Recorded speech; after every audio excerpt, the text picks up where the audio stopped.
آیا نا تو اس نے حضور کا نام کیسے لیا؟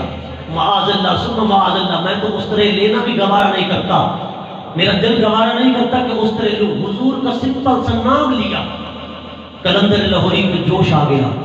ڈاکٹر علامہ اقبال نے کہا تمہیں حضور کا نام لینا نہیں آتا، اور کرتے ہوئے اعتراض حضور کی ذات پر القابات و خطابات کے بغیر نام لیا۔ معلوم ہوا القابات و خطابات کے بغیر نام لینا حضور کا یہ بہت بڑی بے ادبی ہے۔ آج لوگ بڑے بڑے پروفیسروں کو، ڈاکٹروں کو سنتے ہیں، جی ڈاکٹروں کو، پروفیسروں کو سنتے ہیں جنہیں حضور کا نام لینا نہیں آتا۔ جب حضور کا نام لینا شروع کرتے ہیں تو حضرت محمد اللہ نے قرآن میں نہیں فرمایا لا تجعلوا دعاء الرسول كدعاء بعضكم بعضا، میرے رسول کو ایسے نہ بلاؤ جیسے ایک دوسرے کو نام لے کر بلاتے ہیں۔ جب بھی بلاؤ القابات کے ساتھ، خطابات کے ساتھ اور بڑی تعظیم کے ساتھ میرے نبی کو بلاؤ، ایسے ایک دوسرے سے جیسے کلام کر کے بلاتے ہو۔ میرا نام اگر کوئی لے، سمپل سا میرا نام بزرگ ہے، شیخ ہے، عالم ہے، مفتی ہے، اس کا سمپل سا کوئی بندہ نام لے لے، صرف نام بغیر لقب کے، وہ بھی ناراض ہو جاتا ہے۔ وہ کہتا ہے مجھے مفتی صاحب، علامہ صاحب، حضرت صاحب نہیں کہا، آپ نے میرا نام ہی لے لیا، آپ میں ادب ہی نہیں ہے۔ میں نے کہا یہ عالم، شیخ، مفتی، پیر کی بات نہیں، ارے یہ مدینے کے تاجدار کی بات ہے، جن کی صدقے، جن کی نالے میں اقدس کے صدقے کائنات کو عزتیں ملتی ہیں۔ سبحان اللہ۔ نوجوانوں یہ معیار بنا لو، جس مولوی کو نبی کا نام لینا نہ آتا ہو اس کا تقریر کرنا بھی، تقریر سننا بھی چھوڑ دو، اس کا خطاب سننا چھوڑ دو۔ کیوں؟ جس کو نام لینا نہیں آتا وہ تمہیں دین کیا سکھائے گا؟ وہ تمہیں دین کیا سکھائے گا؟ یہ پروفیسر ڈاکٹر ذاکر نائک سے لوگ متاثر ہیں، جی عالمی مبلغ ہے۔ میں نے کہا جسے حضور کا نام لینا نہیں آتا، حضور کا نام جب بھی لو القابات سے لو، خطابات کے ساتھ لو، ایسے سمپل نام نہ لو کہ یہ بے ادبی ہے۔ جسے نبی کا نام لینا نہ آئے وہ دین کیا سکھائے گا؟ وہ دین کیا سکھائے گا تمہیں؟ کہتے ہیں درس قرآن دیتے ہیں، درس حدیث دیتے ہیں، بڑی اعلیٰ تقریریں کرتے ہیں، تاریخ پر عبور حاصل ہے۔ میں نے کہا جتنا بڑا عالم ہو، خدا کی عزت کی قسم، شیطان کو جب اللہ رب العزت نے فرمایا نا سجدہ کرو اسجدوا لآدم الا ابلیس ابا واستکبر، عقل کیا اور تکبر کیا، سجدہ نہ کیا۔ اللہ نے کیا فرمایا؟ فاخرج منها فانک رجیم وان علیک لعنتی الی یوم الدین۔ بزرگ فرماتے ہیں رب سے پوچھا گیا مولا جب تجھے پتا تھا یہ ملعونی بنے گا، یہ لعنتی بنے گا، یہ لعنت کا تاؤ اپنے گلے میں ڈالے گا، اتنا مقام کیوں دیا؟ اپنی بارگاہ کا مقرب بنایا، خاص بنایا، اتنا بڑا عابد، زاہد، معلم الملائکہ، فلاں فلاں القابات، فلاں فلاں خطابات۔ رب نے فرمایا میں اتنا بڑا مقام دے کر، اتنا قرب دے کر دیکھنا چاہتا تھا کہ میرے نبی کی تعظیم بھی کرتا ہے کہ نہیں، میرے نبی کے سامنے جھکتا بھی ہے کہ نہیں۔ پر وہ آدم تھے، یہ مصطفیٰ ہیں، وہی آدم کہتے ہیں کہ یا رسول اللہ جسمانی اعتبار سے دیکھا جائے آپ میرے بیٹے ہیں، روحانی اعتبار سے دیکھوں تو آپ میرے بھی باپ ہیں، لا ورب العرش، جس کو جو ملا ان سے ملا، بڑھتی ہے کونین میں نعمت رسول اللہ۔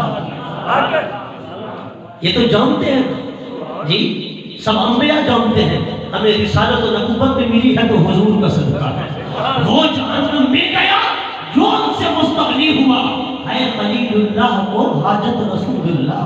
سبحان اللہ۔ ذکر روکے فضل کاٹے، پھر کہے مردک کہ ہوں امت رسول اللہ۔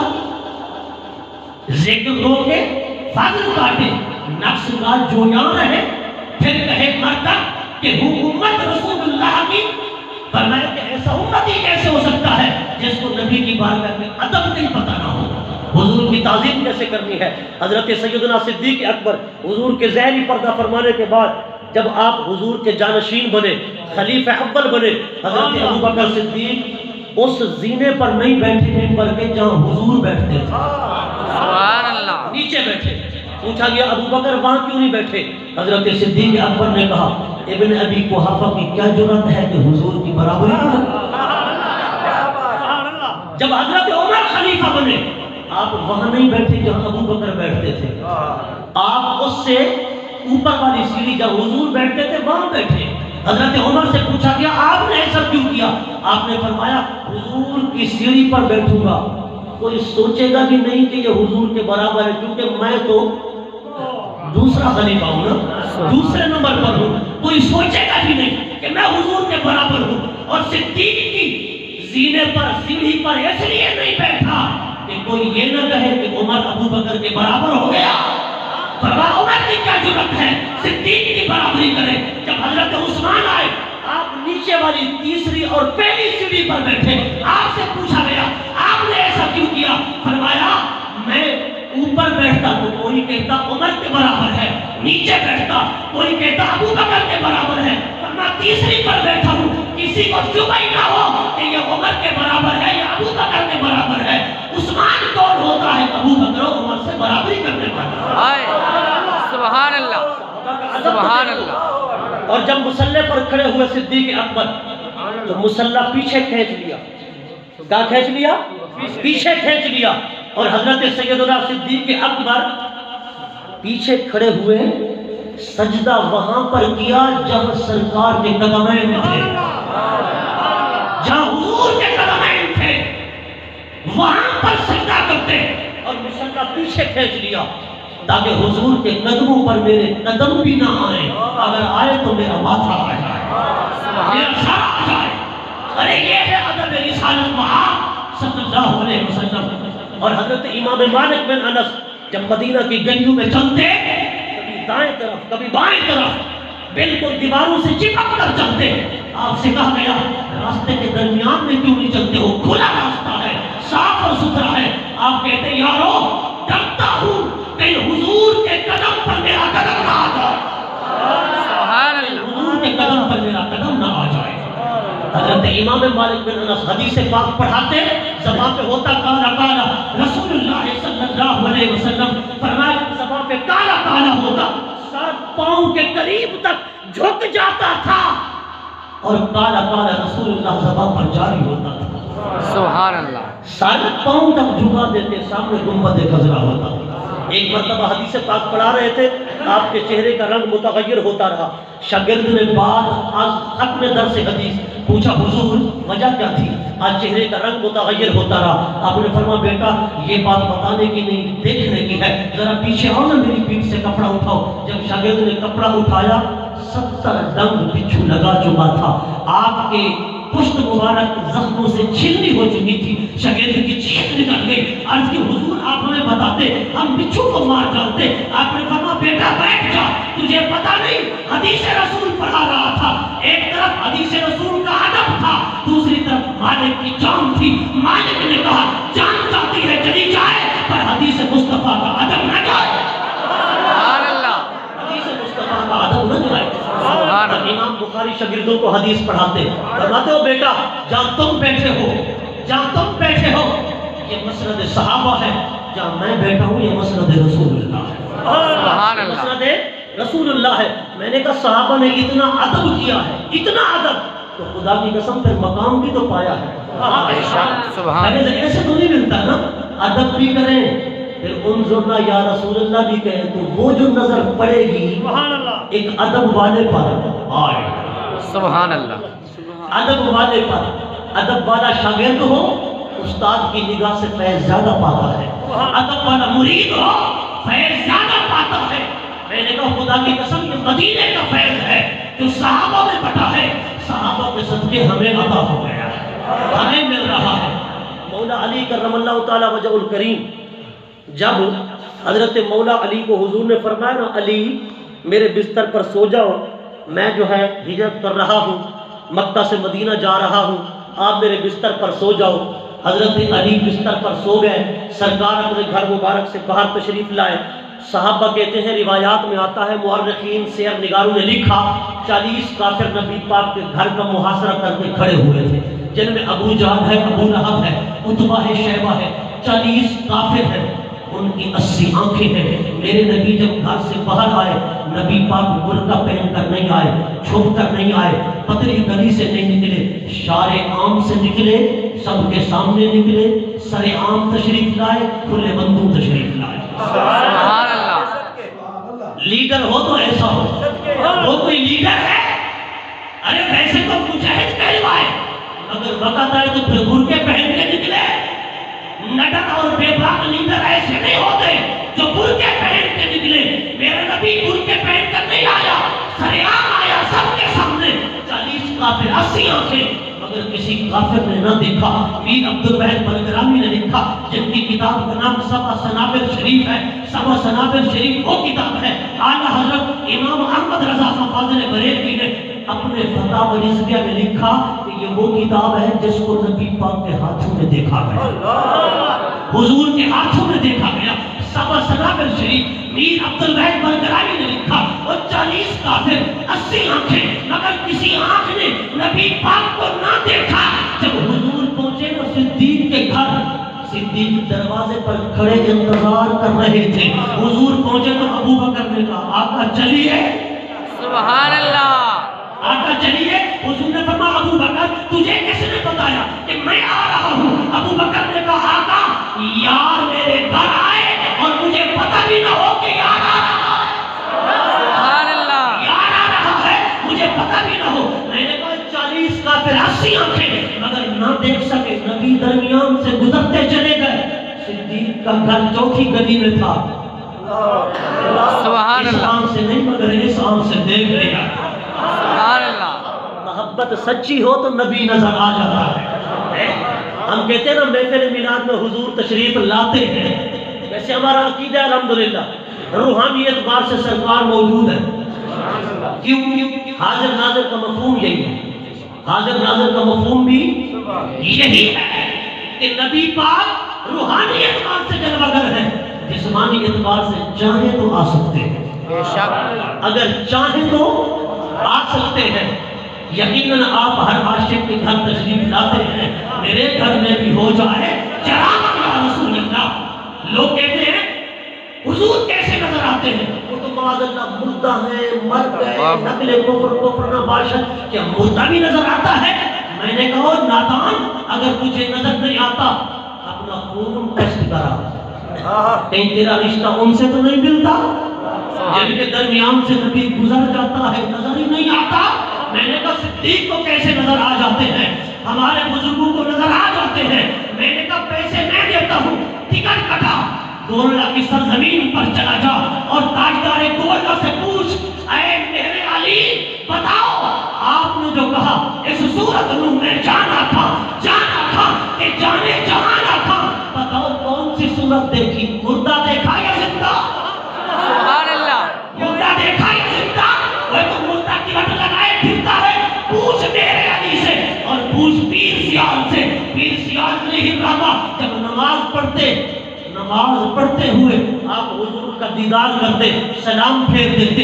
ایک دن ایسا بھی آیا سب نے سلام پھیر دیا، امام نے سلام پھیر دیا، حضرت پیر سیال بیٹھے ہیں، آپ نے سلام نہیں پھیرا، دیر سے سلام پھیرا۔ جب دیر سے سلام پھیرا نا تو جو امام صاحب تھا اس نے کہا حضور آج سلام نے تاخیر کر دی، وجہ کیا تھی؟ فرمایا بیٹا بیٹھ جا، چپ کر، جب تک مدینے والا چہرہ نہ دکھائے سیال والا پیر سلام پھیرتا ہی نہیں، چہرہ دیکھتا ہے سلام پھیرتا ہے۔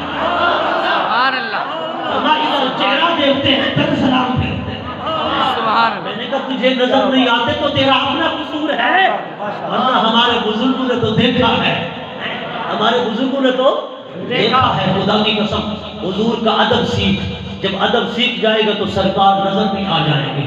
حضرت سلطان صلاح الدین ایوبی تھے نا، حضرت سلطان صلاح الدین ایوبی رحمۃ اللہ تعالی علیہ، ایک کافر نے حضور کی بے ادبی کی، معاذ اللہ وہ کہنے لگا کہ ہمارا بس چلے تو ہم تمہارے نبی کی لاش نکال لیں، نقل کفر نہ باشد۔ حضرت سلطان صلاح الدین ایوبی علیہ الرحمہ نے کہا اس کو گرفتار کر کے لایا جائے۔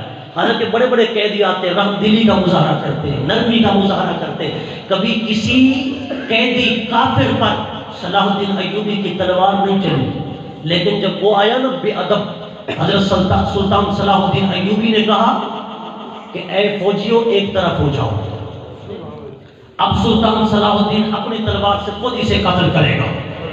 آپ کھڑے ہوئے، آپ نے اپنی تلوار سے اس گستاخ کا سر قلم کیا اور فرمایا لوگوں میں تمہیں بھی حکم دے سکتا تھا مگر خود کیوں ایسا کیا؟ یہ سخت ترین میرے نبی کا بے ادب تھا، گستاخ تھا، فرما آج اسے چھوڑ دیتا تو حضور کو کیا کو دکھا؟ میں نے تو اپنی آنکھیں پر سواری ہے، فرمایا کہ میں نے اس کو اپنی تلوار سے اس لیے قتل کیا تاکہ حضور کی بارگاہ میں سرخرو ہو جاؤں۔ نماز اچھی کہ حج اچھا، زکات اچھی کہ روزہ اچھا، مگر میں باوجود اس کے مسلمان ہو نہیں سکتا، نہ کٹ بنوں جب تک خواجہ بطحا کی عزت پر خدا شاہد ہے کامل میرا ایمان ہو نہیں سکتا، کامل میرا ایمان ہو نہیں سکتا۔ حضرات گرامی وہ شاہ خراسان تھا نا، آخری بات عرض کروں، شاہ خراسان اس نے اپنی سپاہ کو دیکھا، فوج کو دیکھا، فوج کو دیکھ کر کہا کاش میں حضور کے زمانے میں ہوتا۔ بھائی نعت پڑھ رہے تھے نا، یہ جو تصور ہے نا اس کی بڑی قیمت ہے، کاش میں حضور کے زمانے میں ہوتا۔ وزیر و مشیروں نے کہا بادشاہ وقت کیا وجہ ہے، یہ تمنا کرتے ہو کاش حضور کے زمانے میں ہوتا؟ اس نے کہا ہاں اگر میں حضور کے زمانے میں ہوتا نا تو یہ فوج جو اتنا پاورفل ہے میں حضور کی عزت و ناموس کے لیے قربان کر دیتا، حضور کے لیے لڑتا، حضور کے لیے لڑتا میں اور قربان کر دیتا۔ امام کشیری فرماتے ہیں وہ فوت ہو گیا، اس کو خواب میں نے دیکھا، وہ امام کشیری جن کو داتا صاحب اپنی کشف المحجوب میں فرماتے ہیں استاد ابو القاسم، داتا صاحب فرماتے ہیں، داتا صاحب 11ویں کھاتے ہو نا، 11ویں والے پیر نے کہا کہ میں حضور داتا صاحب کو پا لیتا تو ان کا مرید ہو جاتا۔ داتا صاحب استاد ابو القاسم کہتے ہیں، میں نے کہا جسے داتا صاحب استاد کہے اس کی بھی کوئی شان ہوگی، اس کا بھی کوئی مقام ہوگا؟ انہوں نے کہا میں نے خواب میں دیکھا۔ پوچھا شاہ خراسان سے بتاؤ کیا بنی قبر میں؟ شاہ خراسان نے کہا میں قبر میں پہنچا، منکر نکیر آئے، حساب کتاب ہونے لگا، سوال جواب ہونے لگے، اللہ رب العزت کی طرف سے آواز آئی اے نکیروں ہٹ جاؤ۔ یہ شاہ خراسان وہ ہے جس نے تمنا کی تھی میں حضور کے زمانے میں ہوتا اور حضور کی عزت و ناموس کے لیے لڑتا، فوج کو قربان کر دیتا۔ فرمایا جس لمحے جس نے یہ تصور کیا تھا، اسے یہ خیال آیا تھا، ہم نے اسی لمحے اسے بخش دیا تھا، اس کی بخشش فرما دی تھی۔ فرمایا ہٹ جاؤ، اس کی بلا حساب ہم نے بخشش فرما دی ہے، بلا حساب ہم نے بخشش فرما دی ہے۔ میں نے کہا صرف نبی کی ناموس کا تصور آ جائے رب اتنا کرم کر دیتا ہے وہ جو ختم نبوت اور ناموس رسالت کے لیے لڑتا رہے۔ سمجھو کہ حضرت بہتر ختم نبوت کے لیے جیلے جائے، جیلوں میں جائے، قیدی بن جائے، ڈنڈے کھائے، مارے کھائے، جیل بھگتے، ختم نبوت کی خاطر اس پر FIR کٹ جائے، خوش نصیبی ہے اس کی۔ خدا کی قسم اگر خیال آ جائے رب بخش دیتا ہے، ناموس رسالت کا خیال آ جائے، اور جو ناموس رسالت کے لیے مارے کھائے، ناموس رسالت کے لیے وہ اپنی توہین کرائے، ناموس رسالت کے لیے ڈنڈے کھائے، پھر اس پر رب کا کتنا کرم ہو جائے گا، رب کا کتنا کرم ہو جائے گا۔ نوجوانوں حضور کی ختم نبوت اور ناموس رسالت کے لیے جیتے رہو، کسی لمحے بھی اگر ضرورت پڑے تو پھر میدان عمل میں فوراً آ جاؤ، یہ میلاد مصطفیٰ کا مقصد ہے۔ ورنہ علماء فرماتے ہیں کہ اس امتی کے لیے جینے کا کوئی جواز نہیں جس کے نبی کی توہین ہوتی رہے اور وہ زندہ رہے اور وہ جیتا رہے، ورنہ اس امتی کو جینے کا کوئی حق نہیں۔ اس لیے حضور کا ادب، حضور کی تعظیم، حضور کی تکریم یہ تمام فرائض سے پہلا فرض ہے، تمام فرائض سے پہلا فرض ہے۔ اصل الاصول بندگی استاج بھر کی ہے۔ دعا کرتا ہوں پروردگار میلاد کمیٹی اللہ آباد کو دن دگنی رات چگنی ترقی عطا فرمائے، تمام احباب کے علم میں عمل میں برکت عطا فرمائے، وآخر دعوانا ان الحمدللہ رب العالمین۔